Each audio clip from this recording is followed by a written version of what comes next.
வணக்கம். நாலேஜ் தமிழா யூடியூப் சேனலுக்கு உங்கள் அனைவரையும் அன்புடன் வரவேற்கிறோம்.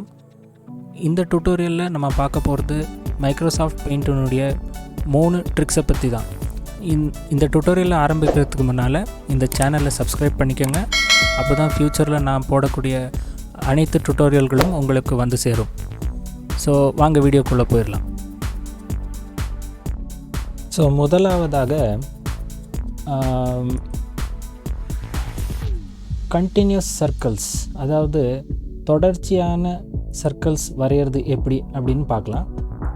ஸோ முதல்ல நான் இந்த மாதிரி ஒரு சர்க்கிளை போட்டுக்கிட்டேன். இதுக்கப்புறம் இந்த செலெக்ஷன் டூலுக்கு வந்துடுங்க. இதில் ரெக்டாங்குலர் செலெக்ஷன் அப்படின்னு இருக்குது, இதை எடுத்துக்கோங்க. இந்த செலெக்ஷன் டூலை வச்சு அப்படியே இந்த ஏரியாவை செலக்ட் பண்ணிக்கோங்க. செலக்ட் பண்ணுறதுன்னா எப்படின்னா, நீங்கள் மவுஸை வச்சுக்கிட்டு டயக்னலாக இப்படி ட்ராக் பண்ணணும். கிளிக் பண்ணி அப்படியே இப்படி மவுஸை பிடிச்சி இழுத்திங்கன்னா செலக்ட் ஆகிடும். இதுக்கு அடுத்தது இந்த செலக்ட் மெனுக்கே போங்க. இந்த இடத்துல டிரான்ஸ்பரண்ட் செலெக்ஷன் அப்படின்னு இருக்கும், இதை ஆன் பண்ணிக்கோங்க. ஸோ இதுக்கப்புறம் என்ன பண்ணுங்கன்னா, ஷிஃப்ட் பட்டனை அப்படியே பிடிச்சிக்கிட்டு மவுஸை அப்படியே பிடிச்சிக்கிட்டு ட்ராக் பண்ணுங்கள். ஒரு சின்ன தவறு நடந்து போச்சு.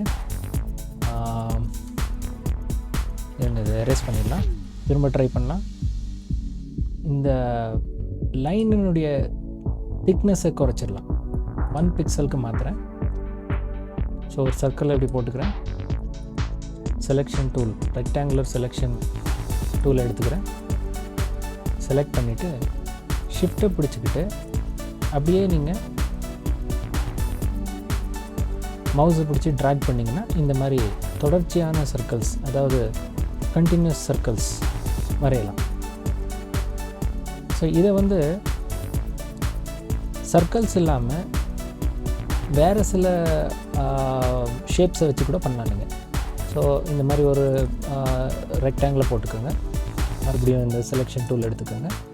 ஞாபகம் இருக்கட்டும், இந்த டிரான்ஸ்பரண்ட் செலெக்ஷன் அப்படிங்கிறது வந்து ஆனில் இருக்கணும், அப்போ தான் இந்த ட்ரிக் ஒர்க் ஆகும். சரி, மறுபடியும் ட்ரை பண்ணலாம். பாருங்கள், இது போல். சரி, அடுத்த ஷேப்பை வச்சு ட்ரை பண்ணுவோம்.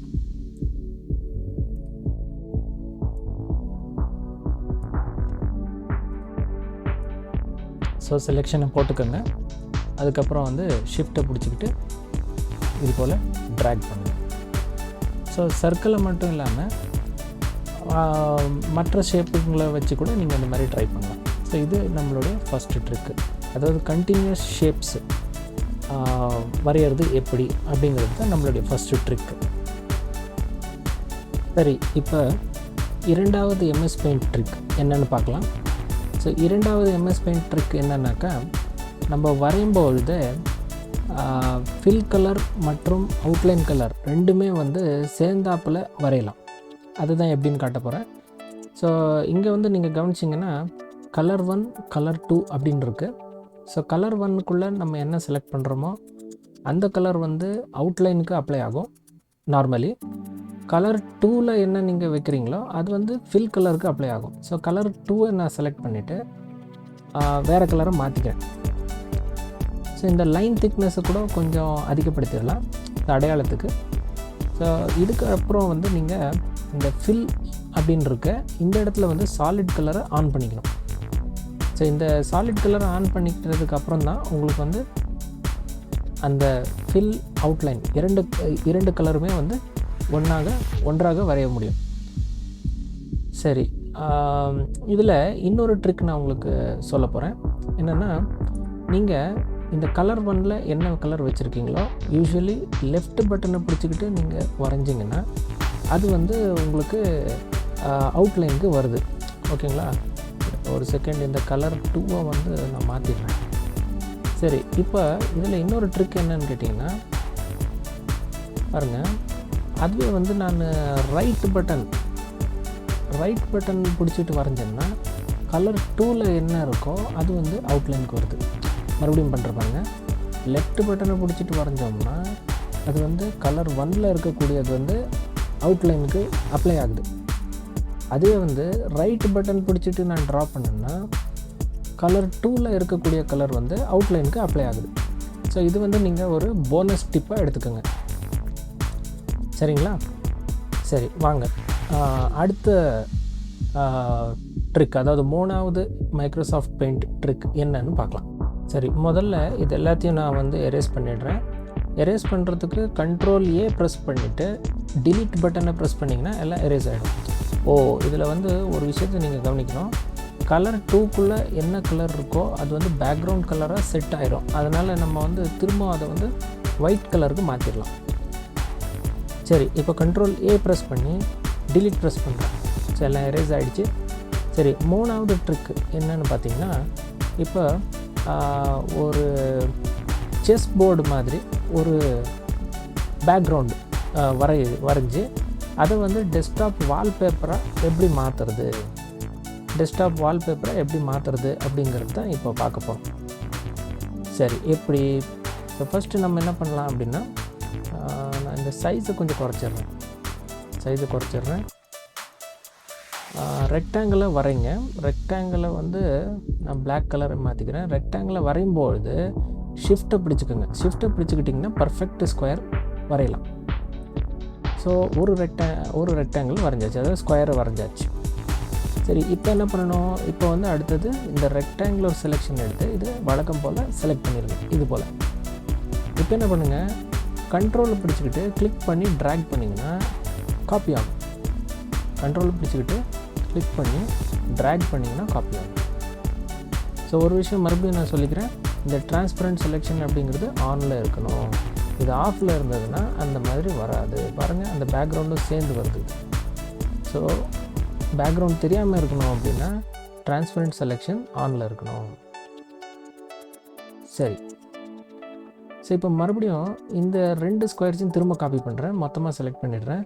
திரும்ப கண்ட்ரோலை பிடிச்சிக்கிட்டு கிளிக் பண்ணி ட்ராக் பண்ணிங்கன்னா இது போல் காப்பி ஆகிடும்.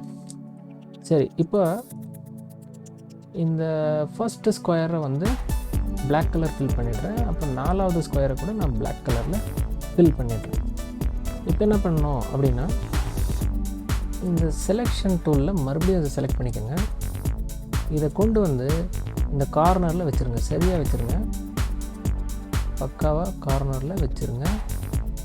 இது போல் கொஞ்சம் கஷ்டமாக தான் இருக்கும் செய்யும்போது.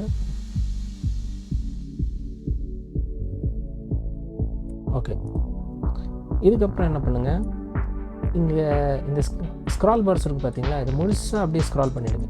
கீழே வரைக்கும் ஸ்க்ரால் பண்ணிவிடுங்க. இப்போ இங்கே கீழே வந்து பார்த்தீங்கன்னா கவனிச்சிங்கன்னா இங்கே ஒரு டபுள் ஹெட்டட் ஆரோ தெரியும் உங்களுக்கு. இதை வந்து அப்படியே கிளிக் பண்ணி ட்ராக் பண்ணி கொண்டு வந்துடுங்க. இந்த மாதிரி இது போல் கொண்டு வந்துடுங்க. இது போல் கொண்டு வந்து இங்கே சரியாக இந்த இடத்துல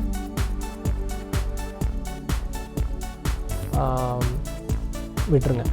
ஸோ இப்படி செய்யும்போது என்ன ஆகும்னு கேட்டிங்கன்னா, உங்களுடைய ஒர்க் ஸ்பேஸ், அதாவது வரையக்கூடிய இடம் வந்து சுருங்கிடும். ஸோ இவ்வளோ தூரம் தான். இப்போ இந்த இடத்துலலாம் வரைய முடியாது. ஓகேங்களா? சரி, இப்போ என்ன பண்ணணும் அப்படின்னு கேட்டிங்கன்னா, இதை வந்து செட் அஸ் பேக்ரவுண்ட் அப்படின்னு இருக்குது பார்த்தீங்களா, இங்கே வந்து டைல் ஆப்ஷன் இருக்குது. டைலில் இது பண்ணுங்க. ஓகே, ஃபைலை சேவ் பண்ணணுமோ? சரி, முதல்ல ஃபைலில் சேவ் பண்ணிடுவோம். ஃபஸ்ட்டு வந்து ஃபைலில் சேவ் பண்ணிடுவோம். ஸோ ஃபைலை வந்து ஒரு சேவ் பண்ணிடுங்க. இதுக்கு அடுத்தது வந்து செட் அஸ் பேக்ரவுண்ட் போய் டைல் அப்படிங்கிறத கிளிக் பண்ணுங்கள். இப்போ மினிமைஸ் பண்ணி பார்த்தீங்கன்னா டெஸ்க்டாப் ஃபுல்லாக வந்து செஸ் போர்டு மாதிரி ஆயிடுச்சு.